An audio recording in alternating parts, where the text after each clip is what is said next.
Good morning, good afternoon, good evening. Welcome to another episode of Claims Corner. We're glad you could all join us wherever you happen to be at this time. It's high noon here in Mobile, Alabama, and we appreciate everybody taking the time to be on this call, to listen. We have a fantastic topic today we're going to discuss, and it is Risk Rating 2.0. My name is Craig Fowler. I'm the Executive Vice President of Training here at CNC. And with me today is Carl Schneider. And Carl Schneider is the owner of, one of the owners of Schneider Insurance Agency. So Carl, thanks for joining us. Appreciate your time. Appreciate you being here. I know you've had a lot of experience with the Risk Rating 2.0. We've had a lot of conversations about it. But to give us a little bit about your background and your experience, kind of your experience so far with this Risk Rating 2.0. Independent agent. Been doing it for 35 years, third generation independent agency. Started with flood the day we were born, watching our dad dealing with claims. And it's partly how our family knows your family, because our fathers knew each other. Correct, yeah. So we lived down the street from each other. Didn't even know it. So I got into the business in 88. So 35 years later, we understand flood, and because living on the coast where we're dealing with floods from surge, floods from rising water, flood from rapid runoff, it's definitely been an issue for us as insurance company agency. I really got heavily involved in this after Hurricane Ivan in 2004, Hurricane Katrina in 2005. We determined that flood was a whole lot worse than what we ever suspected. Those two storms showed us, illustrated that floods can happen anywhere. And the destruction is worse than, could be worse than what we expected. So with that being said, I got heavily involved politically and nationally with the Independent Agents Association, and we started researching, trying to determine what's the best way to mitigate, to reduce the exposure, to reduce harm to consumer and their properties. So with that being said, traditionally we've been selling home, business insurance, workman's compensation, liability insurance. Thank you. Got a little lighting here. It's good. That's because I did. Exactly. Got it going. So before Ivan and Katrina, traditional insurance agency, we were just rating policy, selling policy, rating policy, selling policy. When Katrina hit, it changed the whole dynamics of flood in the country. FEMA understood there was issues with the program, not profitable. Agents realized real quick that the coverage wasn't broad enough, that we needed more solutions. Consumer realized that, hey, my policy doesn't cover what we think it should cover. So something had to be done. On the coast of Alabama, Florida, Mississippi, we had an implosion of the property insurance market. Homeowners, business insurance, flood insurance was a major setback for us. In order to keep our economy going, we had to come up with solutions. We worked with the state of Alabama, created a program called, dang it, I forgot what the name. You forgot your name. Roadmap to Resilience. Roadmap to Resilience. Roadmap to Resiliency. There we go. Senior moment. Roadmap. I've been in this a long time. So Roadmap Resiliency was a white paper presented to the governor to help us, give us guidance on how to protect our communities going forward. Economically, socially, from, it didn't matter if it's industrial application or tourism application. If we don't have the ability to recover quickly after an event, whether it's an oil spill, a tornado, or a hurricane or a flood event, the harder it is for the community to grow and to stabilize, and it affects the mental health of the entire. We found that in Katrina, that we were able to get all the funding, but the emotional aspect of rebuilding, it has taken years and years and years. Katrina hit. I was there 2 days after the storm, was blown away. As an agent, I actually said to myself and to my son, had I been the agent over in Mississippi, I would have failed my clients. And that's hard to say. but it's real because I had no idea that the water could get as high as it did. Yeah. So when I get a client says, "Oh, my house will never flood," and I said, "No, Kind of like me. I've seen flood claims from the top of the hill coming down. I've seen rain come in and come through the middle of the house. I've seen water rise. I've seen houses disappear." And so when I say flood, you have no exposure flood.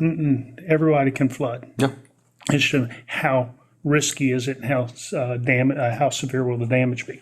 So with that being said, started doing research, engineering background, building construction background, came across a program called Fortified for Safer Living through IBHS Insurance and Insurance Business Home Safety, equivalent to the crash dummies and the clicking and ticket program. What we discovered was if we were going to make living in coastal regions sustainable, long-term, viable, we had to build better. Codes had to be improved. Enforcement of the codes had to be improved. The building standards had to be improved. And we had a lot of misunderstanding from the building community. And that's when we started working with the Department of Insurance, working with the Home Builders Association, local code. And we found a program called Fortified. Put that in effect. We created a nonprofit called Smart Home America, smarthomeamerica.org, and it's strictly education. And we work very closely to create the Fortified Home Program. What does that have to do with Flood and Risk Rate 2.0? You can't untie a claim that involves both wind and water. Correct. Very difficult. Correct. And Katrina and even Ivan taught us a valuable lesson called concurrent causation lines. Most agents don't understand it. Consumers definitely don't understand it. And the courts and the juries decided what it was going to be. We still have that misunderstanding today. How much insurance is enough? Should we have $700,000 on flood and $700,000 on the wind and the fire? Or should we only do $250,000 on the flood? And what's the value of the home? And exactly. So still a lot of debate. So Smart Home's purpose was to educate, to facilitate, to drive awareness to how to build stronger. We came out with the Fortified Home Program. We came out with the program called Don't Goof When You Re-Roof. We came out with the program called Don't Goof Flood Proof. Yeah. All about awareness, how to build stronger, how to build higher. And one of the programs FEMA came out with we loved was Build Higher, Drier, Safer. And well, I added higher, drier, safer, smarter, stronger. So get it up, get it back, make it strong so that at the end of the day, the house will be a successful survivor. We met during Katrina, multiple homeowners that the houses were complete survivor. And the irony was, it was the log cabin home from the early 1900s survived, and the concrete bunker that survived. Yeah. Everything around them gone. Made no sense whatsoever. Better construction a long time ago, hand nailed, and everything's precise, and the houses that were built under, I don't call it substandard, because at the time that's the best thing. Yes, that was the But we did find through analyzing all these flood losses what works, what doesn't work, and that's where we drove, working with the state and local communities to build to a higher standard, and that's the Fortified program. And so the builders were fussing at us. Why are we having to build these houses so high and so strong? You're putting us out of business. Our cost is going through the roof. Well, what we found from Hurricane Sally in 20, that majority of the homes had no damage or very minor damage because of the way they were built. when they're built. And so we've been able to prove that the Fortified concept of building stronger, higher, does work. What's that have to do with Flood Risk Rate 2.0? It put me in a position where I was asked to serve on the National Flood Advisory Team with the Independent Agents Association. We do a lot of flood insurance. for our business, for our clients, and we're working one-on-one with almost as a consultant with the builders and the building community to understand, all right, Carl, how high do we build this house? We're getting ready to invest $1 million. How far should I pull back? How high should I go up? How do I build it? What kind of vents do I put in? How many vents? What square footage? What can I put under? And under the legacy system, we became an expert on that information, helping the building community build to a higher standard. So our phone has been ringing off the hook from developers, engineers, architects, consumers asking for advice. Now we're at Risk Rate 2.0. Now it's not advice; it's just a lot of questions. We're Risk Rate 2.0 was needed because the old system, the legacy system, was not doing what it needed. That legacy system was very complex, very difficult for insurance agents to understand, police, and to communicate to the insured, to the homeowner. So, Risk Rate 2.0, here's your magic gift. Keep it simple, 10 questions, and poof, you got a premium. But we're seeing good, bad, and ugly coming out of Risk Rate 2.0. We're seeing a lot of good things. It's simplified. It's easier to issue. But a lot of it's not making sense to us. It's not making sense to use an agent or to just the general community, the agent, the policyholder, even down to the adjuster, just the whole claims process. The whole process. We've got city council members, we got mayors calling us saying, this Risk Rate 2.0, we don't understand it, we can't get our arm around it, we don't know how it affects our community, and because FEMA is still enforcing the compliance of how a community has to be built. They're still using BFEs. They're still using certificates of insurance or certificates of elevation certificates. They're still requiring the communities to police to make sure that buildings are compliant. But Risk Rate 2.0 doesn't look at it the same way. And so realtors are getting cross signals, city council, code officials, what do you mean I don't need to have a certificate elevation? Well, you don't have to have it, but you need one. Yeah. You still get one, but one of the biggest problems we've had with all communities is the lack of collecting, storing, and making elevation certificates available to the consumers and to insurance agents. We've got some communities, the day that file is 7 years and 1 day old, it gets shredded. And there's no way for us to get a copy of that elevation certificate if we've gone through buyer 1, 2, 3, 4. And then the certificate we get from 1979 may not even be applicable because they've modified the home 2 and 3 times. Yeah, so, which we see as an adjuster, we're out there looking around, we see that a lot. Right. We see what was on the application, the information we're given, and then we show up and it's completely changed. They've added something underneath, they've removed something, they've added a garage, there's all kinds of changes that we see that you as an agent did not know about because it was after the application took place. And then you have the added aspect. The agent that wrote the house in 1980 has sold, died, retired, and that policy's still in effect, but we've got a different agent who doesn't have a copy of it, and all the historic information, claims information is gone. And the way the system's designed, we can't advise. I look at as an insurance agent as your advisor. A good agent should be able to tell you how much coverage you need, how to reduce your cost, what deductibles, what's covered, what's not covered. And most agents, when it comes to flood insurance, do not have a clue. Yeah. They are not trained. They're not educated. Their CE requirements on flood claims, what's covered, it doesn't exist. You know, if it is, it's very minimal. It's the agents that specialize and are the ones that know what's going on. See, so the thing for claims, Risk Rating 2.0 is it's been described as a modern and accurate way to determine premiums. Okay, it's supposedly designed to make things easier, to understand the way buildings are described, the way premiums are calculated, and the way we described it, it's basically to help the policyholder with discounts where machinery and equipment's located, if they have the proper venting and things like that, to help them with premium discounts. The policyholder fills out an application. You certify that application. But how? But I don't certify that. And that's the question I want to go to is what's the step that you have to take in that application process? Have you seen a great change in there, even though it's supposed to be more simplified, or has it become more complicated? It's much more simple. It's simple. Much more simple. But is there a lot of, that's probably somebody calling you right now to ask you about this grading 2.0. Is that Sandy? Is that Mayor Stimson? Honestly, yes. It was really. Let me turn that off. No, you're fine.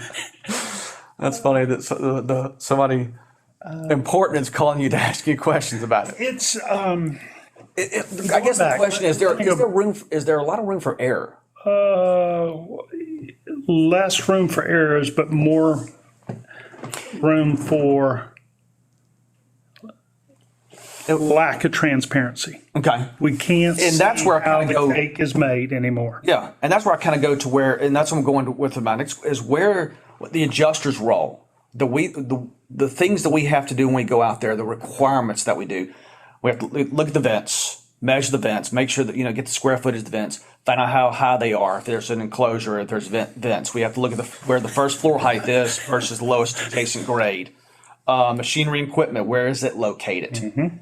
And I know I've looked at some of these applications with you before and stuff, and when you look at it and you go, okay, that's very vague, because I could see a policyholder who's looking at this saying, oh, that's on my first floor. And then when you get out there, it's nowhere near the first floor, because the first floor becomes the question, where does it actually exist? And so I guess that's kind of the questions leading into is how are you Got to go back quantifying to the this original application under the legacy system, what we're required to do and how did it apply and how's it grown, changed since then. Legacy, we had two types of houses. We had pre-firm, we had post-firm. And then we had compliant versus non-compliant post-construction. Pre-firms, it was quick, simple, and easy. But once you had too many losses, repetitive loss, then you got dumped into the standard program. That's when you needed elevation. So we've got as a country, a tremendous amount of pre-firm homes that are being re-underwritten. And it's going to create a shakeup. Rate adequacy, yes, because a lot of those pre-firms should have been paying a much higher rate. Okay. A-zone properties should have been paying a much higher rate. V-zones were paying too much. And no credit given for quality construction. That's my biggest dissatisfaction with both programs is there's no reward for building smarter.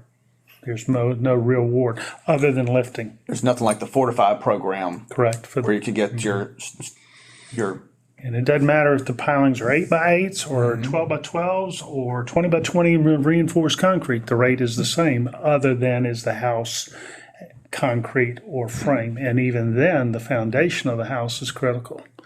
We saw in Hurricane Katrina amazing damage from houses. Yeah, it's on pilings. It's high. It's 20 feet up in the air. But it's only 8 feet down on the ground. And guess what happens to the pilings? They get through scour. They get knocked over. Same thing happened in Hurricane Michael. That had that one house which built with fortified concrete. I think there were 8x8 pilings, and everything around it was gone. And that was the only one standing. Correct. The way it was built. Correct.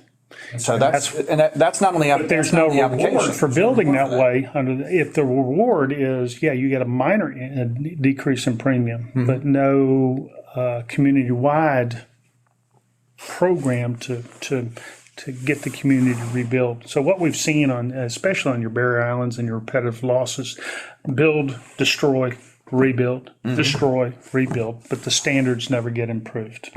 And it's just now, where's this? Where's the equipment? Where's this? Which kind of gives them discounts, but it's not really resolving the issue. Like I said, build, destroy. So in the past, under legacy system, you could have one piece of property where directly on the water, it's a V zone. Back up 200 feet, it's an A zone. Back up 300 feet, it's an X zone. And the rate, we would work with the engineers, don't let one step touch that V zone, otherwise we have to have the whole house as a V zone. If you touch the V zone, we got to build the house this way. If it's an A zone, you don't have to build, you can do this.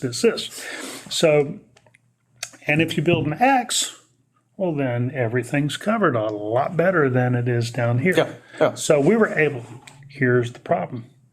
Under the new risk rate 2.0, it doesn't really matter what zone it is, because the premium, which is different than what the community's enforcing, is no longer the zone. It's the distance of the water, the type of the water, the square footage of the house, and the potential for damage. Now, is that data you are putting in the system, or is that data that's already in the system? That's behind the screen, behind the curtain that FEMA has created through their algorithms that we don't see. And we're just assuming it's correct. Correct. And we have no way of, as agents or communities, to determine if they have the correct information. So have you come across any that you've noticed that are incorrect? Absolutely.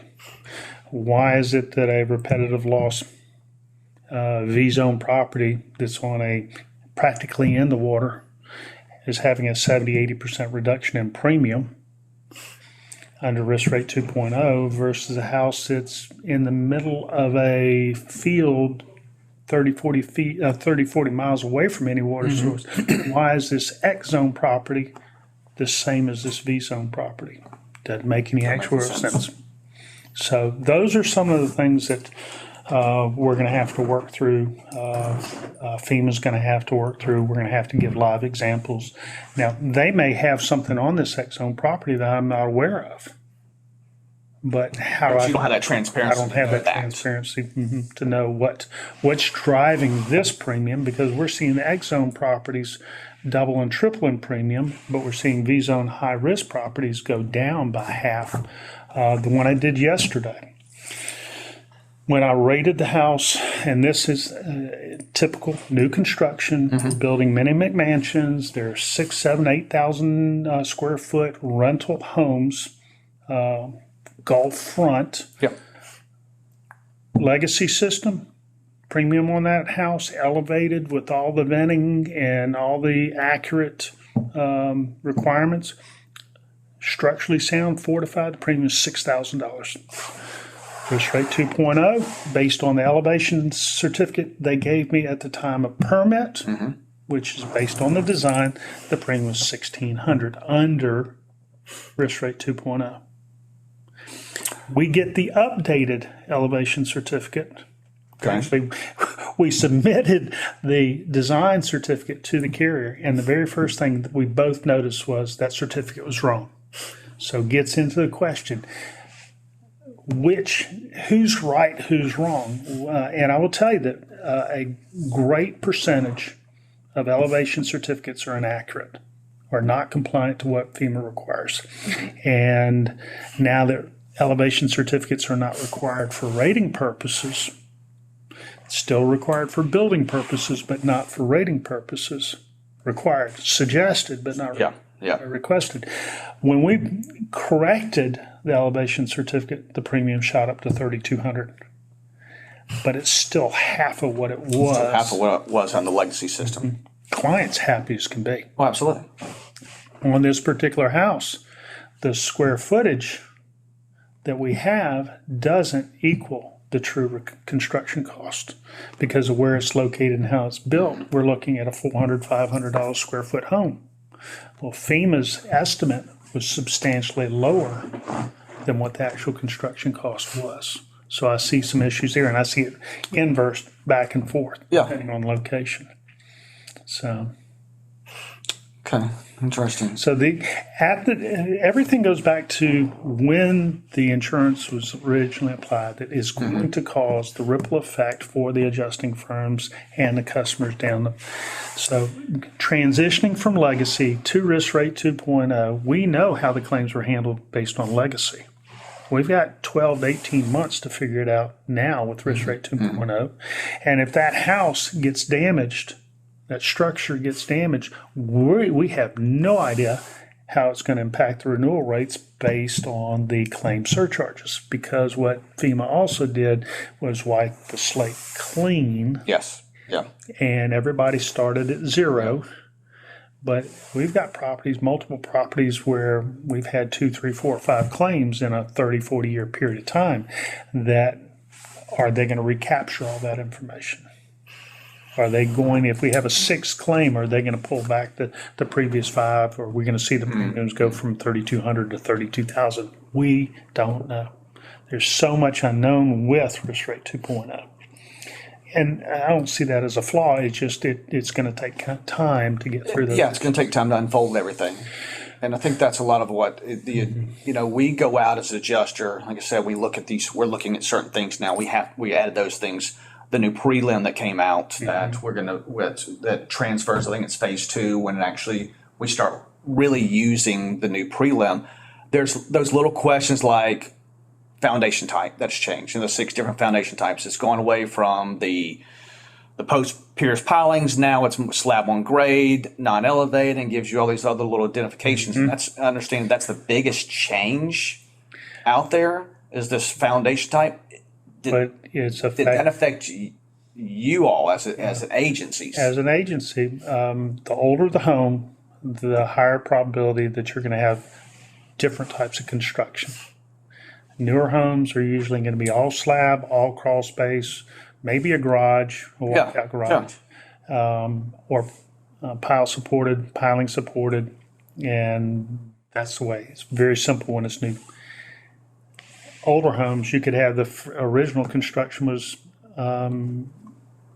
elevated crawl space. Then they add on and they put a slab, and then because it's close to the water, they now have to build up pilings because of code compliance.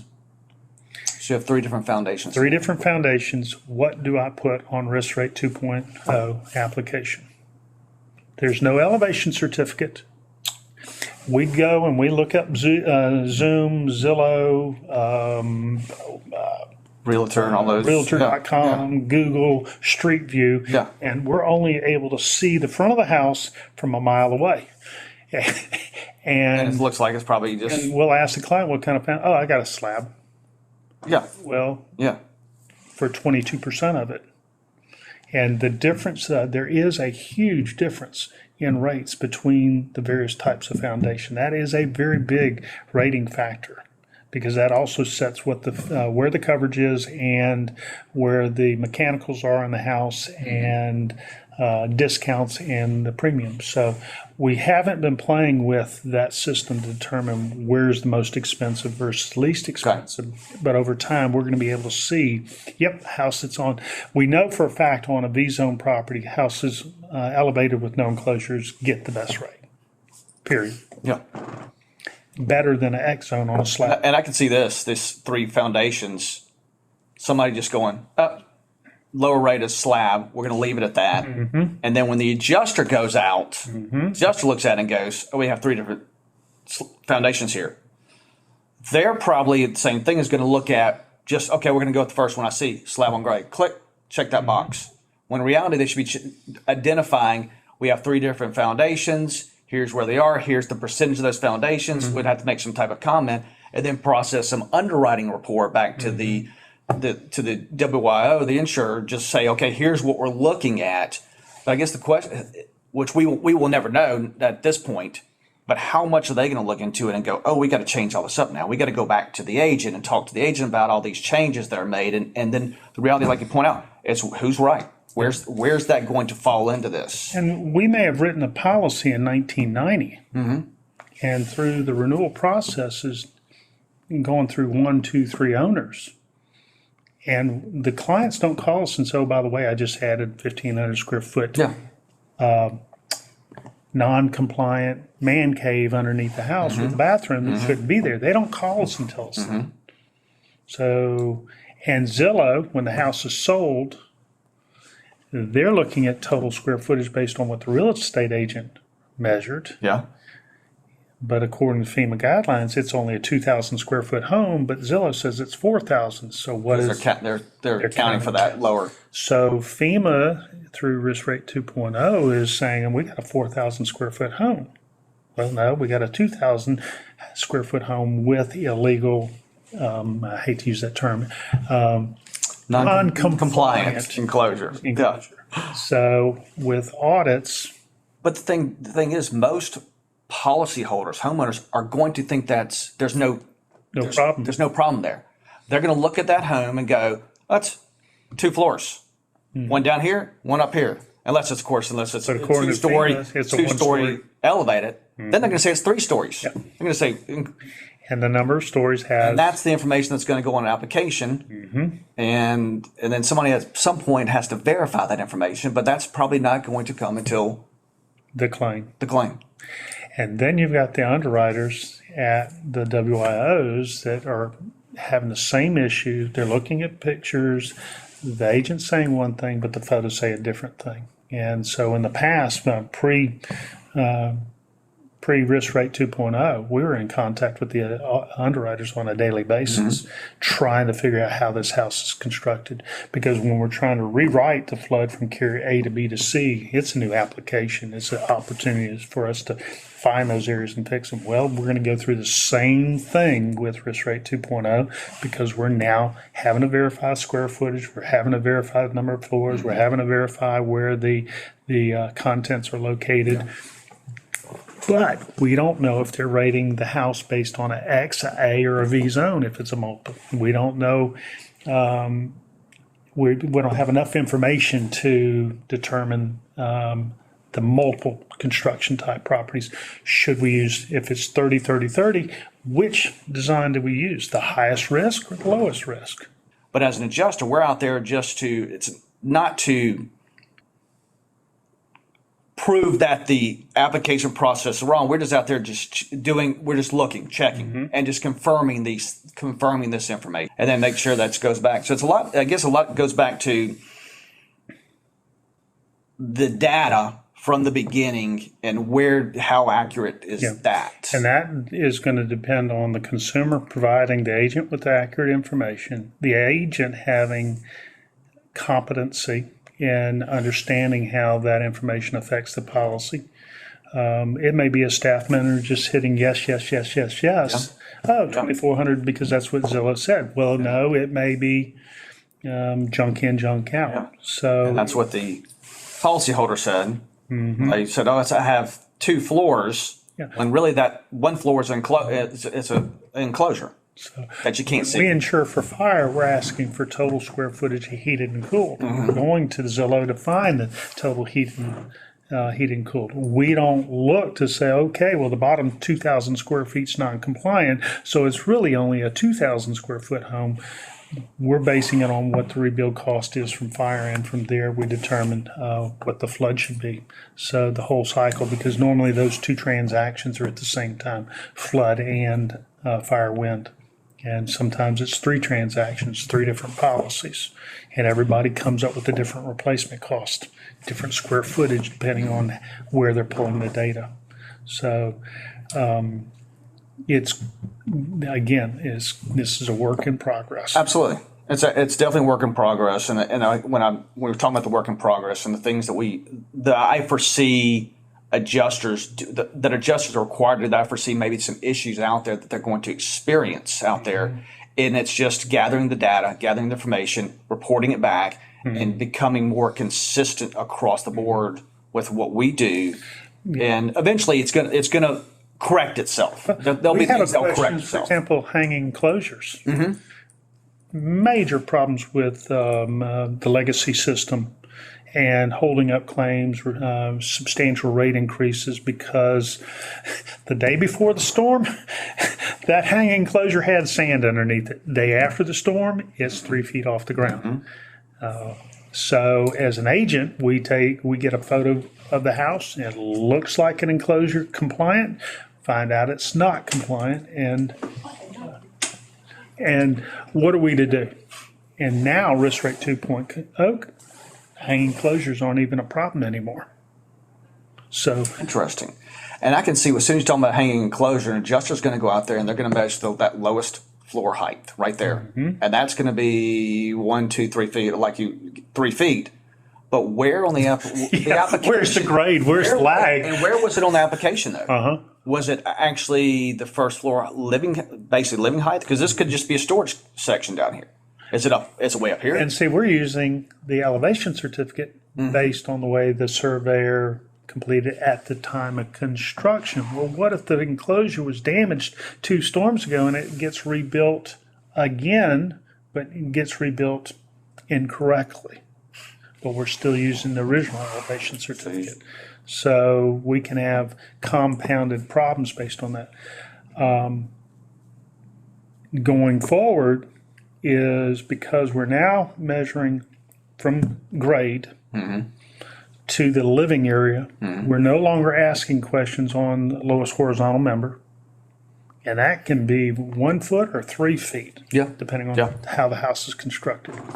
We're not looking at mid-level foyers and entryways anymore. We're not looking at the enclosure height. It's depending on which elevation certificate requirement it is in the zone. Because now the consumer can create their own elevation certificate. Correct. Yeah. So the 5CA versus it's verifying that information. Is that the agent's job? Is it the adjuster's job? Is it the underwriter's job? And what kind of impact will it have on the claim? Rates are and I think, like pointed out, I think most of what we're going to find is going to be at that field inspection, that inspection. That'd be nice to have a process prior during the application process where somebody goes out and verifies it, like we have on property claims. I mean, like my own personal homeowner's claim that we had to go out and answer 60 questions. A huge advocate for annual inspections for flood as well as post-bind inspection. Correct a lot of the premiums then and there. You would balance those issues out where okay, we are not paying, this is improper. And that's where the private compliance market is excelling because they are now starting that process. And that way also it's beneficial for the adjuster because when they go out and they're giving all this positive news, by the way, that's not covered, this is not covered, here's a non-way report, can you sign this? It becomes a shock. And I mean, like you said, you've been doing this for just a long time. A long time. I know, our relationship and with insurance, you're hands-on. You've seen those process. You're not just sitting behind filling out applications and playing golf. I mean, you've always been hands-on. It's golf. And you've always been so hands-on with handling things and you know how you experience with the adjuster out there in the field working and doing that stuff. So what is the biggest issue you see that's going to affect an adjuster? Probably the top issue that you'll see affect an adjuster, or is it like we talked about, pretty much everything that's Agent not telling the consumer the wrong thing? Okay. Agent not explaining to the client what's covered, what's not covered. Within reason. We're not an adjuster. We're glorified salespeople that fill out applications, but we still have a responsibility to say the one I worked on yesterday was swimming pool elevated with a heat pump for heating and cooling, and I had to tell him, you have wind coverage, you have fire coverage, you have collapse coverage, but you have no flood insurance. And I said the heat pump and the $80,000 you're putting into the deck connected to the house, don't expect any coverage. And if we have rising water that lifts that pool up and causes structural damage to the deck and the house, we don't know. We can't say covered or not. Was the damage to the house a result of collapse or was it a result of rising water? Then that's where we bring an engineer and kind of get them involved. But the thing you're talking about, a lot of items that are not covered. Correct. The not insurable items, the heat pump, and those things. Most agents, when they're dealing on a new sale, we're talking about someone from outside the community buying it as investment property on the beach. They've never even seen a hurricane, what it's like, never even had a homeowner's claim, never had a flood claim, and they're buying a $500,000, $1 million piece of property in a very hazardous location. And that is for the Alabama coast, and the same as Florida coast. These consumers may or may not live in the home. They don't know about the loss of use, loss of rents, and they don't know that the porches, there's limitations in coverage on the porches and decks and outbuildings and things like that. So, and most agents never get to talk to the consumer at the time of application. Be surprised. If we do have a conversation, it's usually 2 minutes on the phone. It's all internet. Here, I'm sending you application, sign electronically. Here's your premium. Here's your deck page. And so the way electronics have done, it's created a bigger gap of understanding between the consumer and that can be, as soon as you talk about that elevated home and I know what you're talking about, the elevated home, they built these decks out within the pool sitting in the deck, and it's elevated up there, and they had this heat pump that's heating that pool, and that's the first thing to say, where's your machinery and equipment? Right here. Okay. Well, that piece of equipment's not covered. Yeah. So and that doesn't factor into risk rating 2.0 as machinery equipment. Or could it? Because I mean, we talk about compressors and furnaces, and one of the things that I thought was interesting that's in there is washers and dryers are added, and freezers are added in there. Even though those two items are contents items, those are considered machinery equipment for the application purposes. But somebody's going to look at that. And depending on the agent, and is that part of that? A lot of times you've got a clerical person that's going through the file. They don't know. They just put yep. Never get a hold of the client to confirm it. And there's no way to police it to make sure that it's done accurately and consistently. So the better the agent is, the better trained the staff is, the better the outcome will be. So the adjuster gets, wait a second, all the contents were below. Wait a second, is this the same house? And I know you'll get that question constantly. A few times, yeah. But it's just like you talk about it, you get to Google, you look at Google Street View, and you see that house, like my house, for example. Never know it's on a crawl space, and it's on a massive crawl space. You look at it and you go, oh, that's just slab on grade. Yep. That is incorrect. 100% right off the bat incorrect. And I don't think I've ever looked at Zillow or anything, but it probably does not list that house as elevated either or on crawl space. The house that I had, same situation, except it was a slab, a raised slab, and it had stem wall of 8 feet on one side. But it's a raised slab, 8 feet. Correct. So where does the lowest floor height, how does that factor in? Let's just say you had a 6-inch slab and now you have an 8-inch slab. Does that affect rating or premiums at all? This one even gets more complex because at the time of construction, it was in an AE zone. Flood maps were updated and it was taken out of the AE and put in a shaded X. Okay. When we built it 1 foot above the BFE. Survey showed it 1 foot above BFE, but they showed it in an AE zone when the line was right on the X and the A. Right on it. So a letter of map amendment had to be done, which was based on the elevation certificate. House never flooded, had water come by it multiple times, never had any issues. But it took someone with knowledge to explain to the underwriter, no, this is a slab. And they're looking at, no, it couldn't be a slab. I'm looking at elevation. So it goes back, how's that house affected now? Yeah. It's treated not as an X zone. It is now treated as if it was a V zone because the distance to the water and the elevation of the lag and the finished floor. Okay. So even though look at the 6 different types of foundation, it would be a slab on grade, non-elevated, because technically it's not. But if you look at it, immediately you go, and a lot of people look at it that way. They look, well, it's high, it's elevated.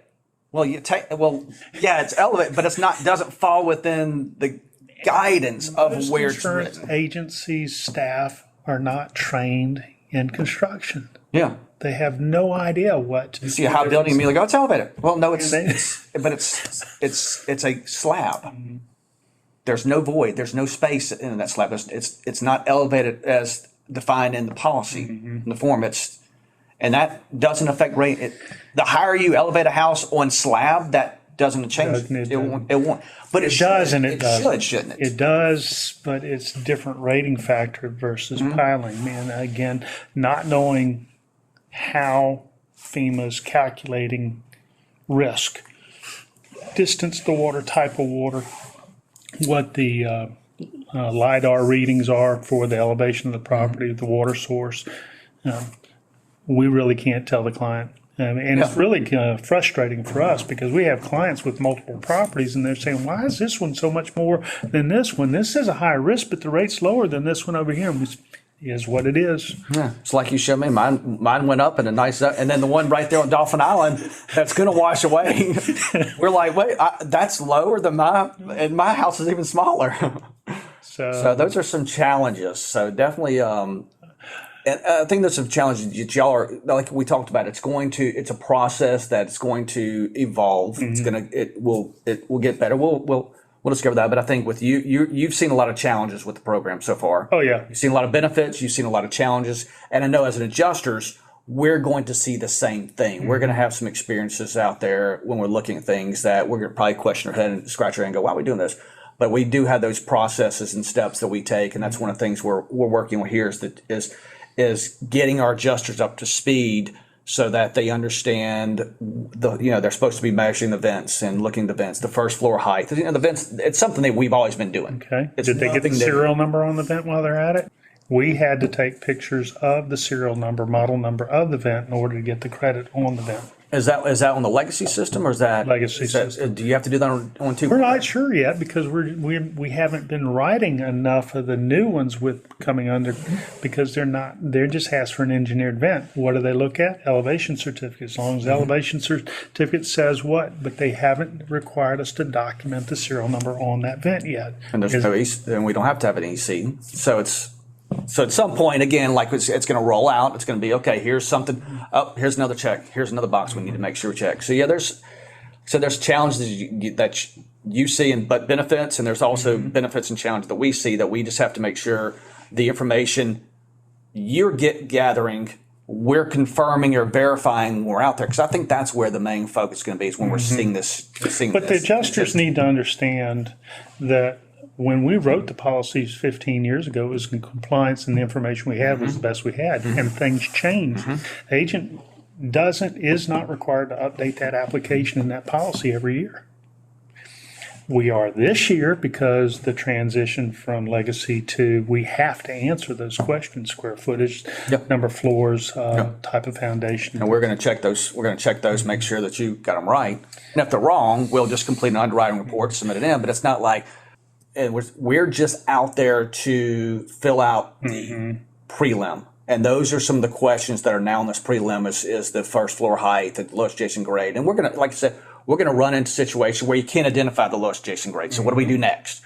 And we're going to experience that as we go along. Which is great. The house on piling that has an enclosure, one day the day before the storm, the grade is here. The day after the storm is there. Yeah. Which one are we going to measure? Exactly. We're going to look. And those are just experiences that we're going to have as adjusters as this whole program evolves. One of the newer things that we're having to do now on the application process on new construction or homes without elevation certificate is lat long. And we say, well, where do we get it? Well, you just go to Google it and it'll show you. Well, we do that with private clients. We have app. When there's an app out there, you're right there on the property, and you click a button, and it gives you the latitude. I'm not at the property. I'm sitting at my desk. Yeah. And I've got to take that cursor and put that little button right on top of it. And it could be off by miles, and it's whether you put a negative or no negative on there if its lat longe is correct or not. It could be, and we don't know. So that's a step we do. We have an app. We can just confirm it again. And I think a lot of this we're confirming this information because there's something else that y'all may not be aware of. Most agents never go on the property, never inspect a property. From my perspective, in my opinion, that does not surprise me at all. because we see things out there and you go, they never looked at this. We look at get the loss notice and it has elevated, and you go out there and it's like slab on grade. You're like, nobody ever looked at this property. That's why the property and casualty, the homeowner and commercial markets in the high risk coastal region are now inspecting every year, or every other year, every third year, from under the sink to in the attic. Yeah. And because of those inspections, they're getting more accurate information. The same thing's going to have to be done in the flood arena.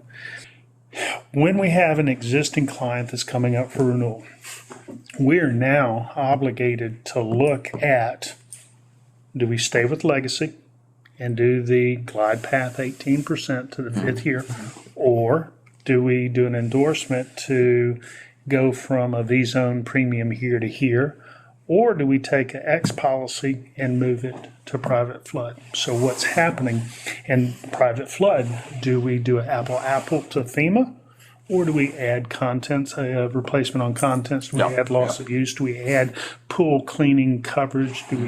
Do we insure the house for 100% or 50%? Or 20, or the federal required? So we're having to do for our clients more due diligence and more options. And then we got to counsel the clients, well, if you go private flood and you have a loss and you can't get renewed, or your renewal premium goes up, and we want to go back to the NFIP program, what's going to happen? So it's still a wild, wild west out there for us. The message I want adjusters know is we're having to do more on the front end to explain to the customer their options. And with technology, it's going to get better and better and better. And education, awareness, helping the consumers. One of the things I would like to see is, I don't know if I'd say it a mandate, but as part of the insurance agents' authorization to sell flood insurance, they should go through adjuster's claim processing. Absolutely. I should know how the claims are handled and how they're covered and what you're supposed to do. On the flip side, I think it would be beneficial if the adjusters saw what an insurance agent's required to do, how the applications are rated. It just make it, we don't want the adjusters to be agents, we don't want agents to be adjusters, but understanding will end up helping the consumer in the middle. Absolutely. And that's why we're having this as well. That's why we do the claims corner. And we bring in experts in the industry who give us that different perspective of what you see from your side, because then that helps us understand where this information is coming from and why it's done a certain way. And so you get a better understanding that at the end point, it has to be here. Okay. And people want to know, most people will just go, oh, it's just, we're getting, well, why does it get to that point? Where does it come from? That's what I like to see. And that's why we're having this conversation, as we can see that flow of information. So we know when we're out there, we're doing something, why are we doing it? And it makes it easier, not easier as physically easy, but easier just to process something. Okay, I need to confirm this and I need to do this information because here's all the information that you as an agent have to do as well. And then we both have that understand that communication. Like I said, it benefits the consumer, it benefits that policy owner customer. When I'm educated what you do and you're educated what we do as adjusters, it's a win-win for everybody. I'll give you a perfect example of some issues that we have in. This is actually one that happened last November, Birmingham area. We had a massive rain event, massive flood event. The house was older. It was built in the 60s. It was bought for very cheap. They doubled, if not tripled, the value of the house by going in and painting, moving walls, sheetrocking, new cabinets. The house was substantially improved. Well, when we insured it on the completed construction. Okay. It was pre-firm. So we wrote it pre-firm. Okay. But we also had an elevation certificate on the property. The house had a crawl space in it. Air conditioning system was modified during that, and instead of indoor air conditioning, for whatever reason, they put the air conditioning under the house in the crawl space and put a package unit outside, which was not on the elevation certificate. Claim occurs. The unit gets soaking wet. It's got 18 inches of water inside the air handler package unit. The ductwork was filled with water. Floorboards underneath the house got wet. And 3, if not 4 times, that claim had to be reopened because the initial adjuster didn't scope the loss correctly and did not even include the package unit outside as a covered or damaged item. And then on the ductwork, only gave them, I think it was $500 for R&R on the ductwork. 4 months later, it still had water inside the ductwork. I'm glad we didn't run that claim for you. So I'm glad that was not one of ours. But what was the reason why they didn't pay for the unit outside? We don't know because I'm not able to talk to the field adjuster. Gotcha. I'm only able to talk to the desk adjuster. So you don't have the answers for the customer. Exactly. I'm getting reamed out by the client. Yeah. I mean, reamed out. We ended up losing that client because the way the claims was handled. And worse than that, policy came up for renewal. We have a loss substantially improved. It went from being grandfathered to substantially improved. So the rating structure changed, and we saw a 300% rate increase. And the client, wait a second, I didn't get paid adequately, and you're going to substantially increase my premium, but in 6 months my rate's going to go back down. That is extremely difficult. It's like a roller coaster. And very difficult conversation to have with the consumer. And the funny thing is, another agent came behind me and said, they don't know what they're doing. You need to switch to us, not knowing all the facts. Not knowing all the other facts that are involved in that claim. So it is what it is. My point to the adjusters is the way a policy or a property is scoped, whether it's 2 losses or 1 losses, if it's a wind and water combined or a water flood, rising flood only, or if it's the house is gone, the consumers don't understand where one policy starts and another one stops. And if the adjuster doesn't work, if you got the same company on both risks, it in theory could work better for the client, but sometimes it doesn't. So I, as the agent, gets pulled right in the middle. Get right in the middle of it. And I can't tell my client it's covered. But we review, and only because of our insurance knowledge and how the claims process work, we will review the Xactimate, and I'm trying to remember the other program out there. Symbility or SimSol, one of those. And we look at them, and it's hilarious. You can have 2 adjusters look at the same loss, and they're going to be substantially different. That's a problem out there. And I mean, just like the one you were talking about in Birmingham, that doesn't even estimate half the items that are damaged. No real reason why. So it's just like you get 2 people. Somebody, if I went out there, it'd have been, damage, pay for it, pay for this, and pay for all the things that properly should have been paid for. So is it the agent's responsibility, though, to look over the claim to make sure? No, most of them don't look at it. Most of them have that. They never have that conversation. But the client may not be made. Is the client being made whole if I don't? We hope they are. Exactly. Yeah. It's not a perfect world. No. And it's just like that, with the risk rating 2.0. It's not, the system's evolving. It's getting better. There's things you see that on the application process, and that's confirmed that we go out there and we do our documentation. I guess they're telling us to go away.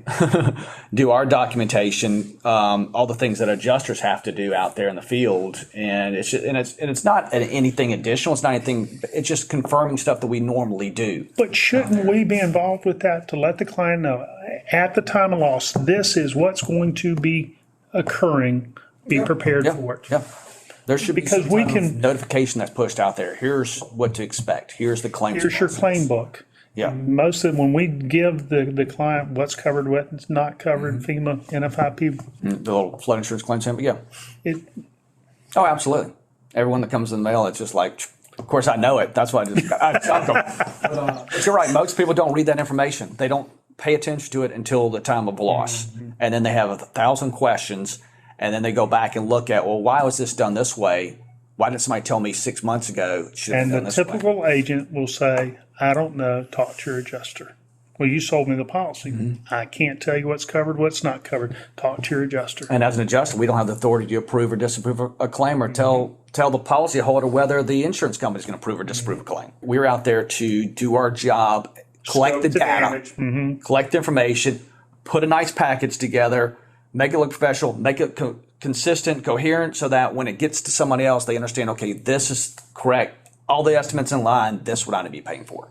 Correct. So, and that's one of the things with 2.0 and our job out there is we're adding things onto it, but it's stuff that really helps us quantify that estimate in the long run. There's things out there like measuring the height of the basement. I mean, that is something we have to do for water line measurements purposes because the negative water line, all other stuff. We're doing it from the outside, the lowest adjacent grade, but we're still going to measure the interior. As an adjuster, we're still going to do these things that we have to do as we go through the process, and we're just adding them to the prelim.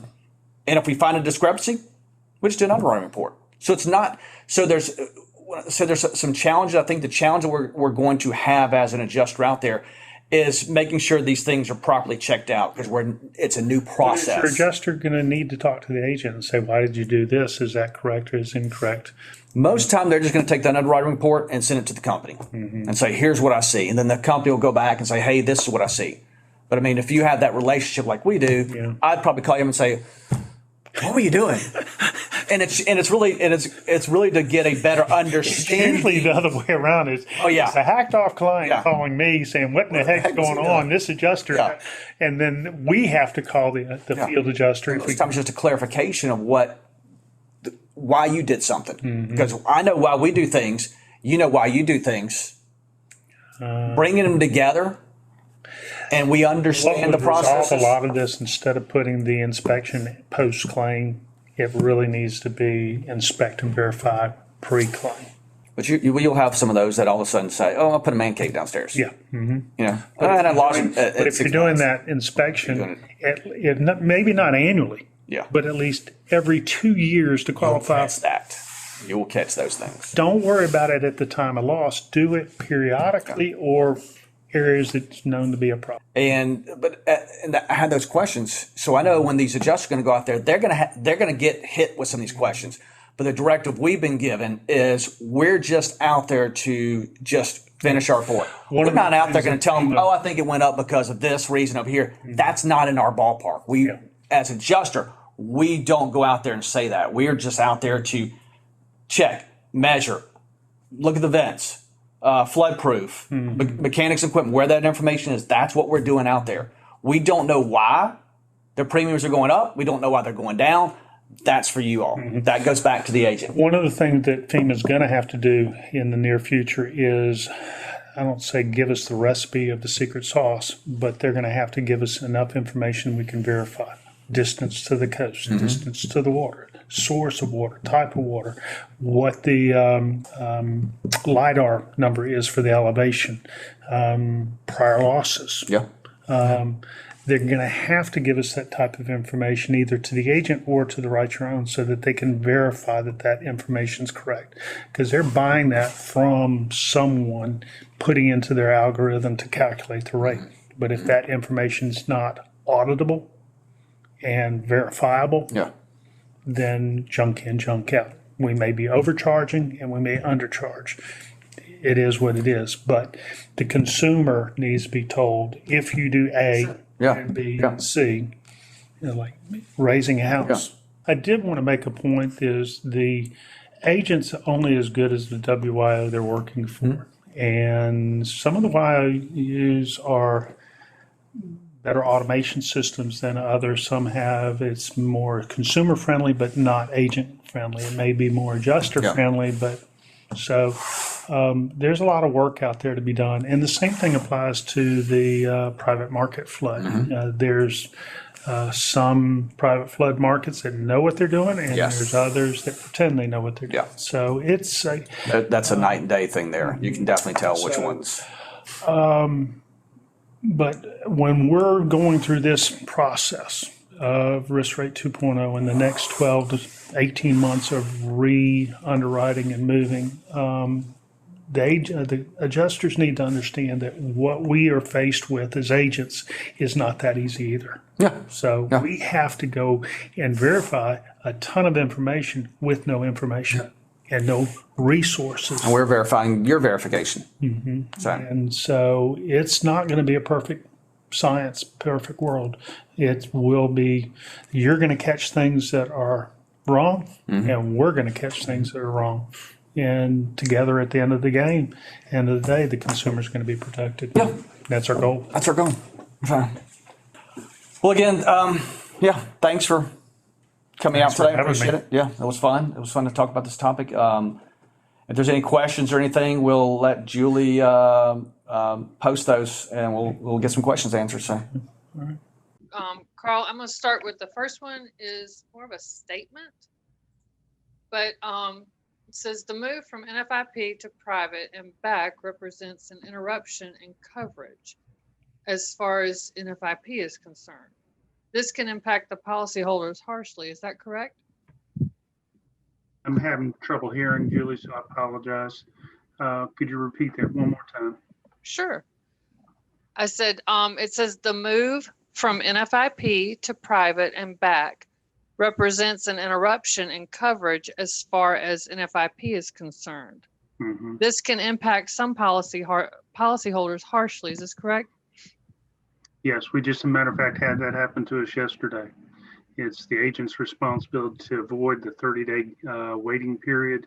We have to make sure that we're moving and rewriting the private flood to the NFIP 45, 60 days in advance. And then we have to make sure that the premiums collected from the mortgage company. So whoever asked that question, you're absolutely right. It is very, very dangerous for an agent to move from private back into NFIP program, and you can create a gap in coverage very, very quickly. Okay. I have a few more. Now this goes back to the square footage when you were discussing that with Craig. They wanted to know, so which square footage would you use? The one with more or the lesser square footage? For our agency, we do as much research ahead of time because with the increased cost of construction going up substantially in our area, we are having to spend a lot more time trying to determine the actual square footage living area.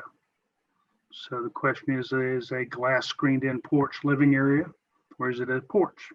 Is that game room downstairs part of the living area or not? So when we're trying to determine it, we're looking at for as much accuracy as possible. And you got to remember, we're working on the fire insurance, wind insurance, so we need to know exactly how big the porch is, how big the deck is, how many fireplaces. So we have to have a lot more information on the building for wind and fire than we do on flood. So good question. Okay. Now the next questions, I'm going to kind of combine, but the gist of it is, do the agents or carriers or whoever go out and inspect the home or see the place before? And if not, why are they not doing that before they write the policy? Yeah, because the adjuster gets out there and they notice discrepancies and they can't answer some of those questions. There's pre-COVID and there's post-COVID. Pre-COVID, our agencies was, I would say, large majority, if not all, would be inspected by the agent. We'd take the photos all the way around. We'd verify the serial number. We'd look at the house and try to determine rate adequacy. And we were forced to by the WIOs. They wanted to know, they wanted interior photos. And with the invention of smartphones and laziness, agents will say, hey, client, will you take a picture for me? And right. So, but as COVID came about and we were restricted from going and seeing these properties, and the laxing of the program by the WIOs, we're using the photos on the elevation certificates. We're using photos from the insured, a lot of assumption going into risk rate 2.0. There's no requirement for an elevation certificate, so it's a trust but verify situation. But very few agents. We insure dozens of new properties a week, and for us to go out is logistically not possible.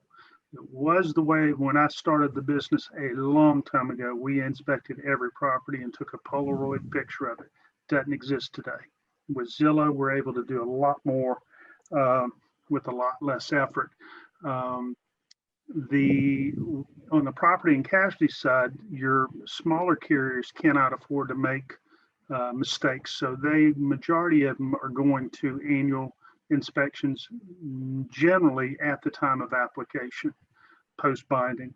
And then in Florida, you have your wind mitt inspections and things to that. In Alabama, we have the fortified program. So we're inspecting properties a lot more than what they were. The better underwriters are coming back. And I had one yesterday, a non-renewal, because there was one handrail that was not up to standard. So the clients get upset when they get that notification of cancellation, but that system does not exist in the flood arena. So I hope I've answered that. Do we need inspections? Yes. Okay, and one more comment, but I have a question to go with it. Sometimes, I mean, Zillow is not always accurate, which we all know that. So is there a site that is more accurate for people to look at? Or do you know of one? No, again, we are dealing with a lot of new homeowners, new purchases.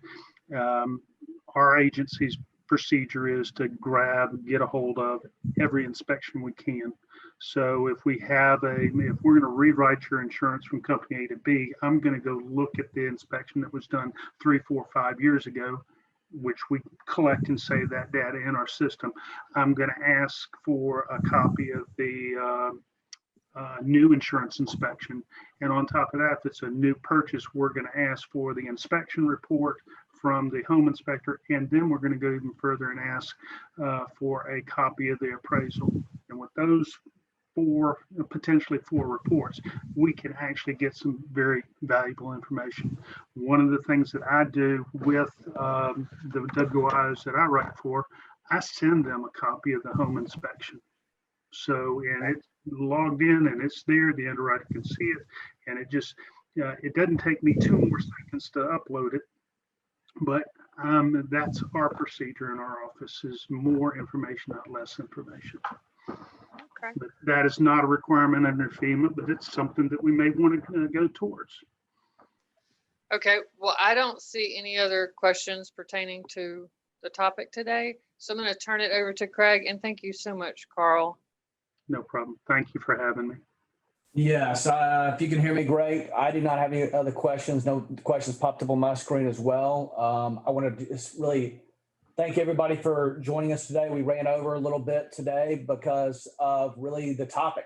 The topic is very important. And like Carl and I have had a conversation before, we could go in more detail on risk rating 2.0. And as it's evolving, there's going to be more challenges. There's going to be more benefits. There's going to be things that we're going to experience out there from not only our side, but also from the agency side. And it's just, at some point in the next 6 months, we may have another topic on risk rating 2.0. We may have another refresh about everything that has changed and the challenge that we've experienced over the last 6 months, because it is evolving.